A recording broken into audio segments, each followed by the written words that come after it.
that tempted me. And of course, in all genuineness, I was very intrigued to read the book, but I said yes to you even before I did, because I knew it was something that I would be interested in, and a lot of other people. Thank you for that vote of confidence. Okay, and thank you all for coming here. There's so many distractions on a weekend evening in Bombay, and thanks for coming. This is homecoming for me. I lived in Bombay till about 5 years ago, and it feels like coming home, to this warmth and this excitement of the city. But I'm pretty happy in my soul, which allowed me to write this book without much distraction. And the title says it all. I'm not going to, I hope you'll buy the book and then see what the book is about. The title says, I was intrigued by this. I used to spend a lot of time in the US during the summer vacations because of my daughter and my grandchildren living there.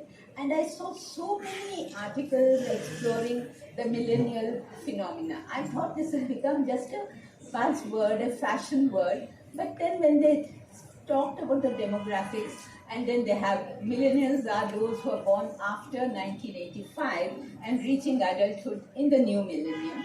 But then there are post-millennials, the Z generation, Generation Z. And then I said, there's a continuum in it. It doesn't happen in a vacuum. So I was interested in actually the evolution of the Indian woman in the portrayal in popular cinema. So in my book, I go back and forth. I go back to Mother India. I go back to Dunyana Mani for the rebel in Indian cinema. And then there's also, we had the parallel cinema, which made an impact. So because that, I got so deeply involved when I was writing the book on Smita Patil. So then I found that the equivalent is happening in the new millennium in Bollywood, with the coming of the indie filmmakers. And they made such a huge difference to the way they gave agency to women, the way even in a rom-com, normally it's like, the old rom-com was boy meets girl, boy chases girl, she resists, then she gives in, little obstruction from family, and that was the formula. There I found a really great change even in that formulaic film. And then we have, as E.T. said, Vidya portrays woman the hero. Actually, I have a chapter called Woman the Hero. Whereas, and then it connects to the hero myth. And then it is like a monomyth that is applicable to all cultures. The quest, the impediments that come in the way, and how he, but now it applies to she, overcomes this. And I found it fascinating that there are so many films now in the recent past where you can have woman the hero. And then there is also women at work. Because earlier you said, oh, kaam karti hai, but what, you never show her in the context of work. So I found that there are so many films that are showing a woman as work is very important to herself. So these were the things. And then of course, no means no. Pink and Anarkali of Ara, that said that, but it's no doesn't mean maybe, or it implied yes, but no means really no. And then another chapter that I really enjoyed writing was the subversives. That is, you take a film like Devdas and Sahib Bibi or Ghulam, and then you subvert the whole story. And the Paro and Chanda you see in Devdi is nothing like the old characters that you have. And when it comes to Sahib Bibi or Gangster, she becomes a player from being a victim. So, I enjoyed writing about those two films, and also the women and the sisterhood. So there is one chapter devoted to that. And then, so as you write, it evolves certain things. They may not be strictly millennial, but I find the retro effect of the subversion coming in my concluding chapter, where I say, Tabu comes back in Haider. in Andhadhun, and Sri Devi came back in English to English.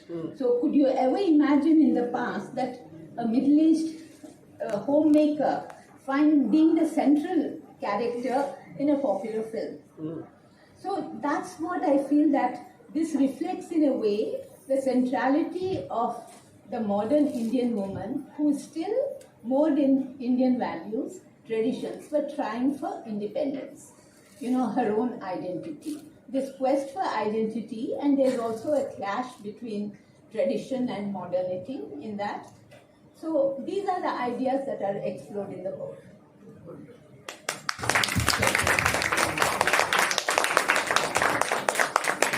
So I think we'll get to, instead of a monologue, we'll have a dialogue. Yeah.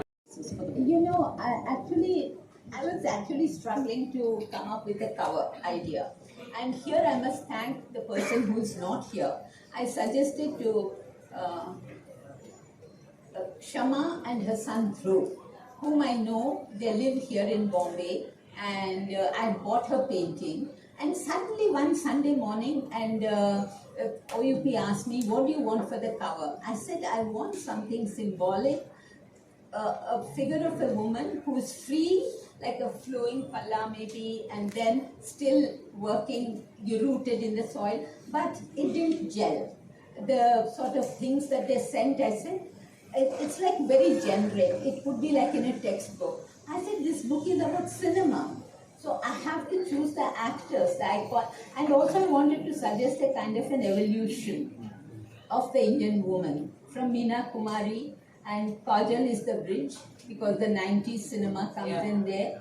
And then the 20th century, I thought no one better than you for that. And so when I suggested the idea to them, so they came back, I said, we don't want portraits, or we don't want actual photographs. Just, make it, because my theme was black and white with touches of red.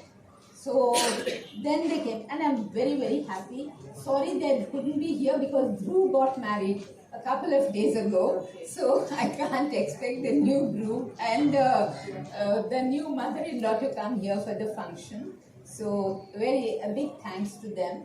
And I also want to say thank you to Radha Krishna Nair, my editor at Man's World, who was supposed to have come here today but couldn't. He allowed me to use a lot of material that I wrote for Man's World.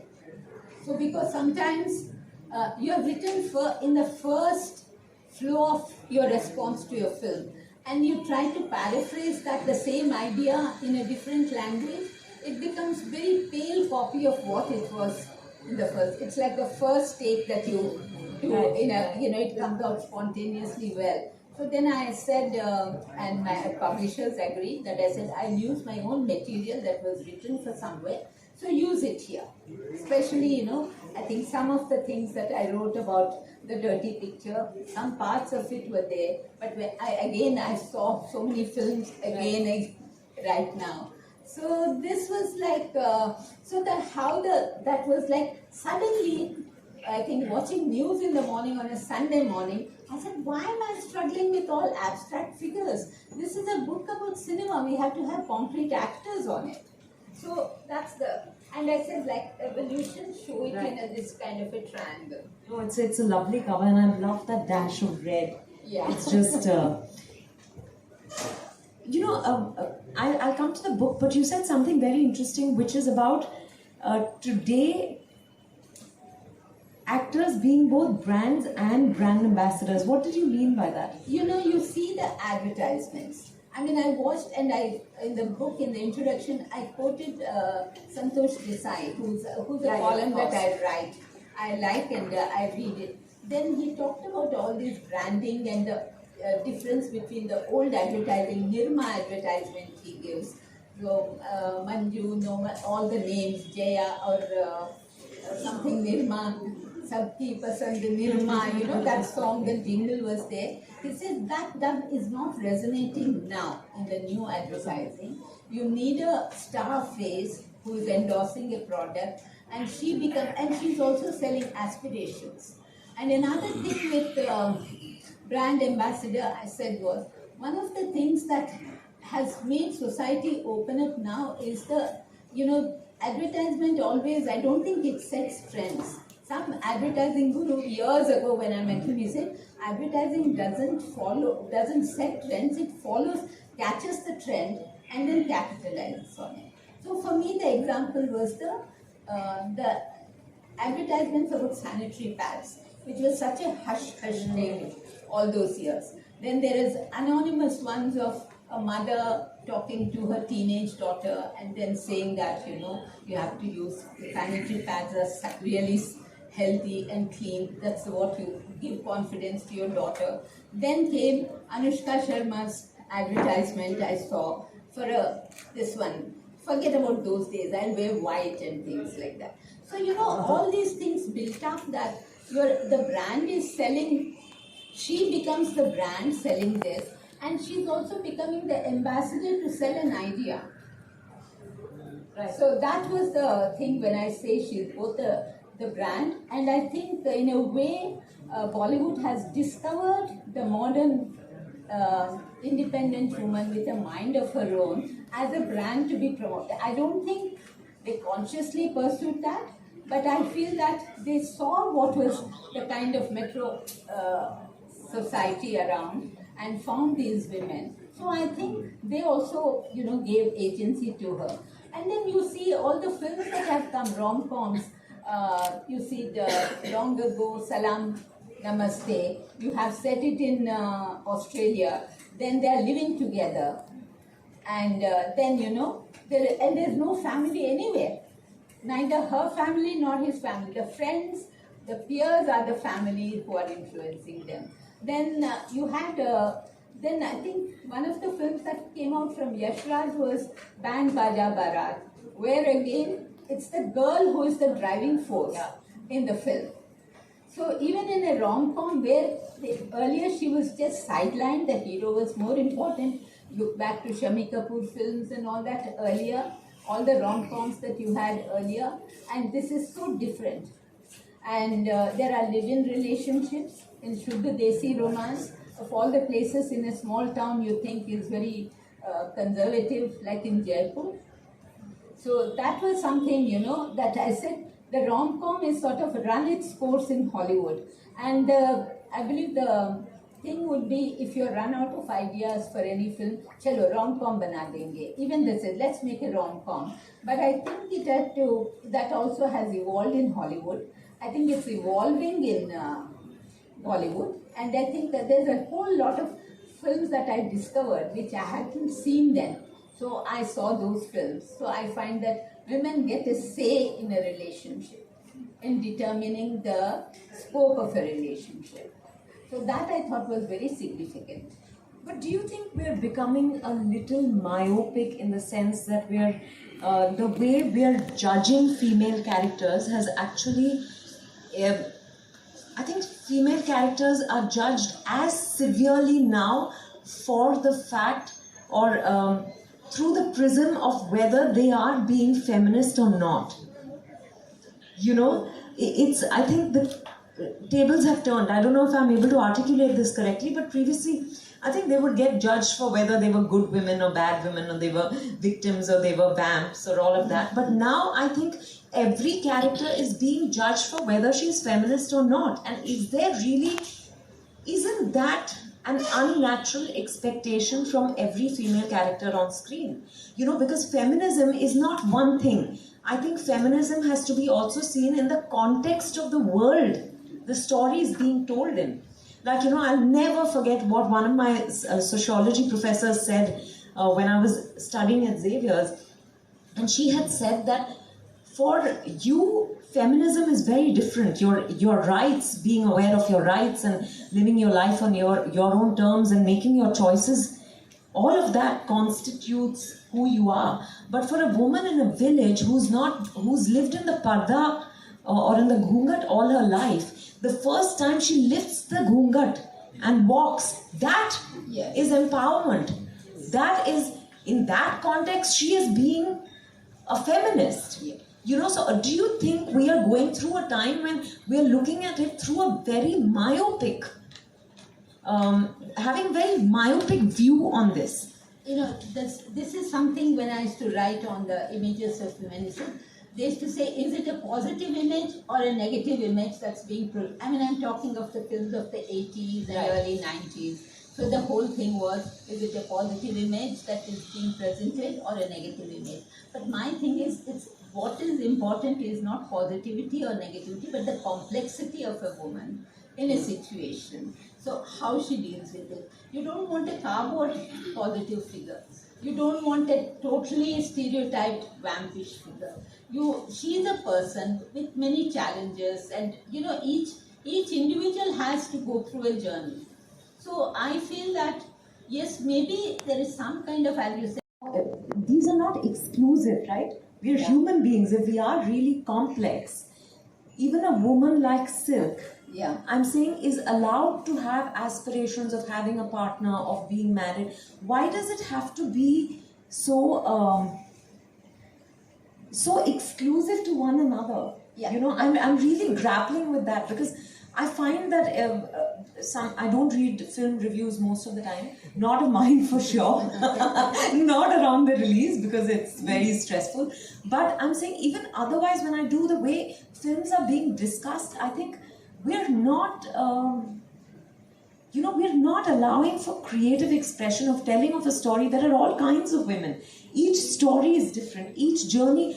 I feel that we are actually stereotyping the modern woman to have, for every woman to have a voice, for every woman to be heard, which is why, I want to, I don't know if you've seen my film Sherni, but I thought it was a great example of a woman who was not aggressive in a male-dominated world. She was quiet, but she had her conviction. She went about not by thumping her fist or by making a big deal of things, but by quietly doing her job and by doing what she felt was right. So, it was refreshing for me to see that there was here, and let's not forget that the director is male. Amit Masurkar made the film, but his view was very, he could have, if he wanted to make a really, today's so-called feminist film, he could have chosen to make her a little more of a cardboard cutout forest officer, but he didn't, and I think those choices, to me, you're very right, because as I said, that complexity of the situation, and as I said, each individual will have a journey. This I found that you do tend towards being judgmental about the heroine's choices or their representation. That I think is like very often depends on the filmmaker's skill. In the sense that, does he convey the complexity of the situation? I think also the complexity of the choices your woman protagonist has to make. I think that came out very well in Jalsa. Yeah, right. Because you had negative shades in that, and your conscience is like bothering you. Not just bothering, it's gnawing your at the soul. So when you show that kind of a conflict, I think that's where the film succeeds. It may not be a huge box office hit, but I mean that's the problem. You go deeper into a film's character and focus on the inner conflict. I think people can accept that in a book because it gives them the scope to take that inward. Because when you're seeing a visual medium, that's giving you a different message at times. So I think to convey the inner conflicts of a character in a film is far more challenging than in writing a book.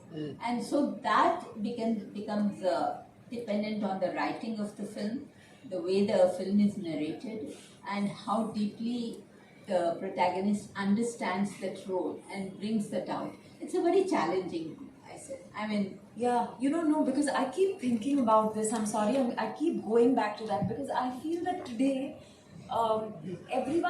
women are still judged in cinema. Yes.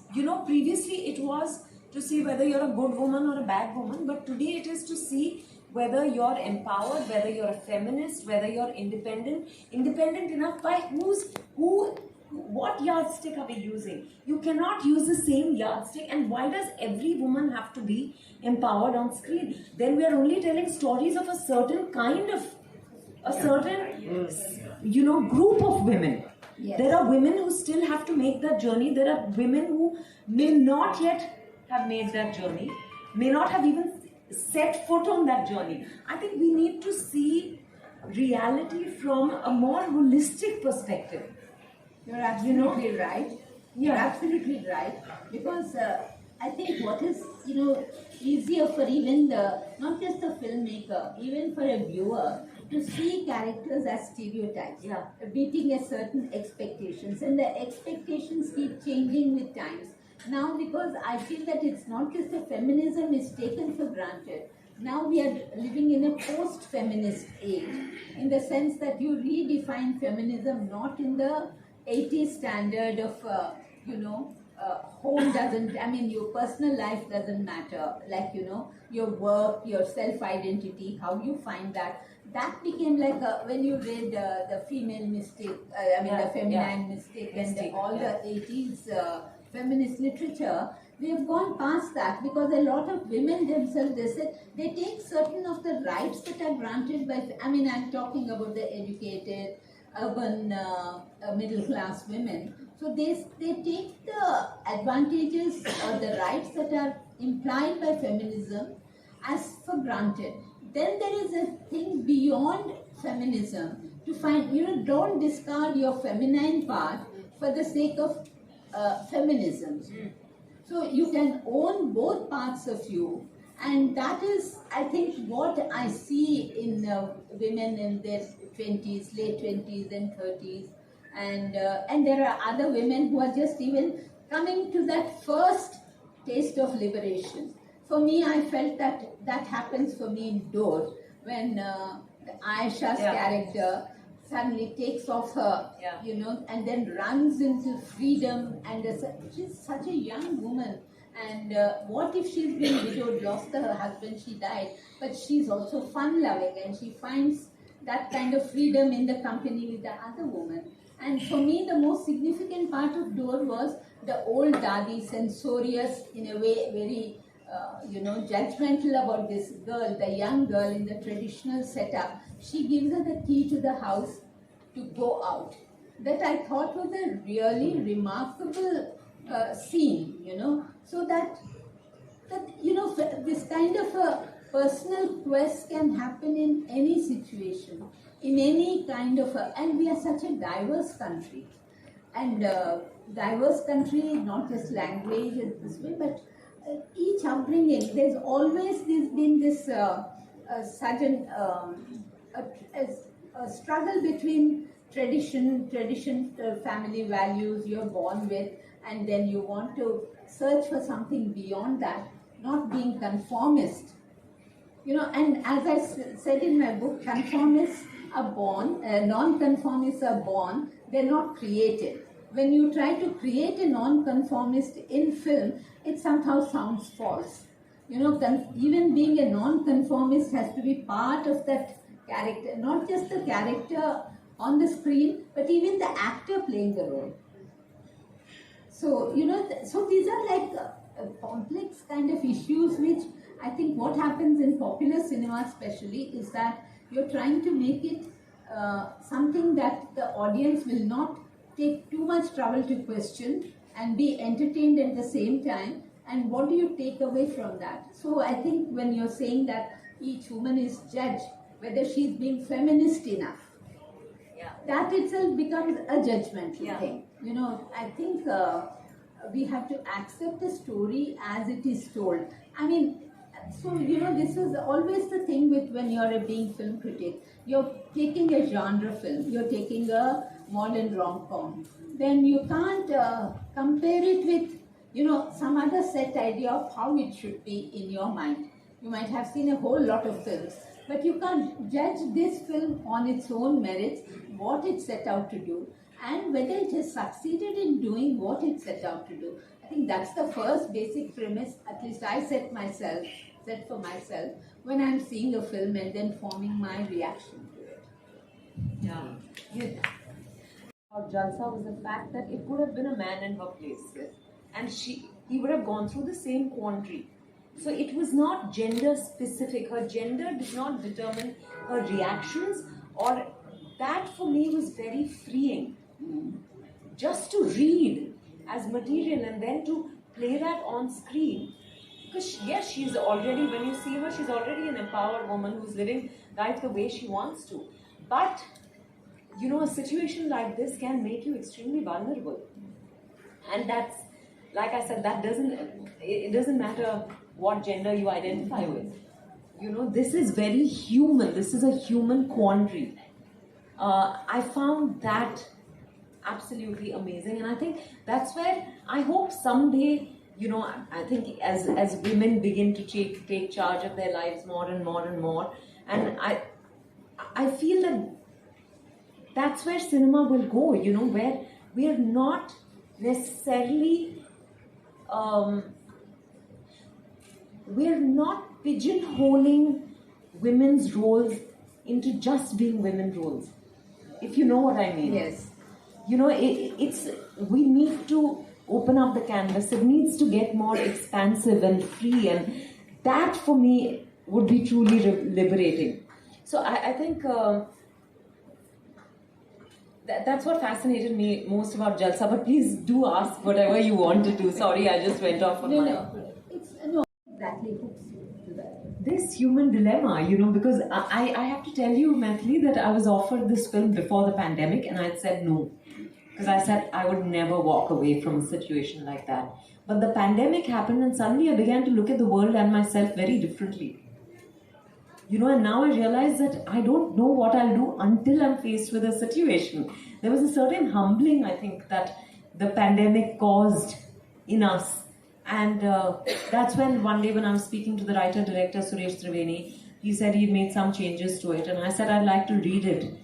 And he said, really? Because I'd already said no. But I read it, and this time I connected with it because I saw how it's about human frailty, right?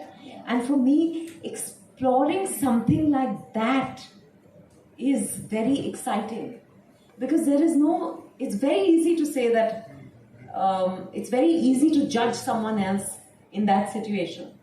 But what would you do if you had a child at home and you were the only caregiver for that child, and you have a mother, but that's your world, right?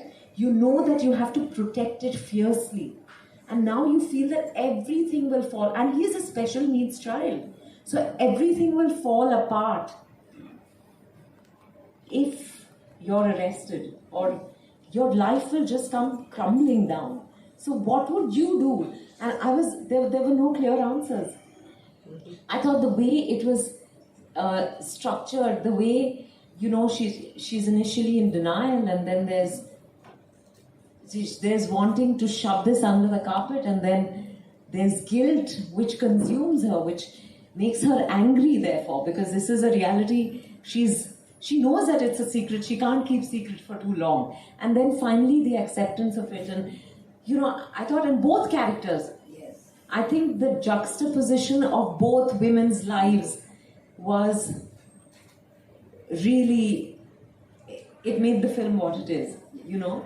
And there is no way of knowing, you know, in terms of numbers, how a film does when it releases on OTT. But I have to say that it was amongst the 10 most watched films on OTT last year. So that's very heartening. You know, when you know that even these kind of films are being lapped up by people.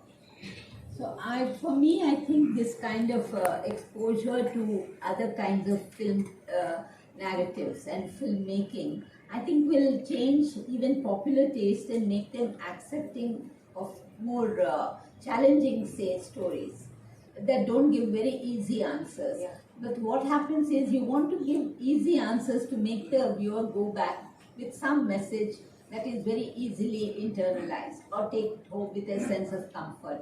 I think that has its own place. But the most exciting part of filmmaking would be these challenging kind of stories that you tell, where you're not seeing a character just as a woman or as a man, but first of all as a human being, and then, you know, grapple with situations. Maybe in a very hopeful future we can go to that. But you can't escape the kind of burden that that a woman carries in No, our and society. yeah, you and know? I don't think we should Yeah. either, I don't think we've reached that stage where we've even acknowledged the burden. Yeah. So why, I think we mustn't, my point was not that we mustn't acknowledge or we mustn't confront that, but that,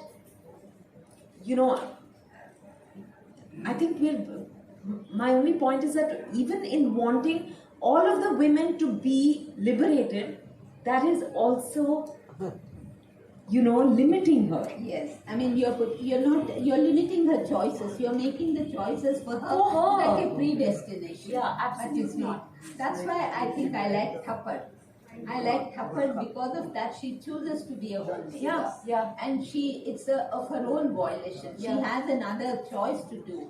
But then everyone says it's near Thapar and you're walking out on a marriage. But then it's not done in a very I mean, there are parallel stories that I think sometimes take away from the main story, but they also add to it. So that's why, a woman has the right to feel so insulted and stop respecting the man for slapping her in public. And everyone absolutely. says, and then everyone says, No, even public her own or husband- private, So that's why the point was that it's a given situation. Even her mother says, you have to adjust. And her brother says you have to adjust. I mean, he's otherwise a good guy. Why are you walking out on him? So that's, I think, and I've read somewhere that the more positive response to that film came from men than from women viewers. Oh, really? Yes.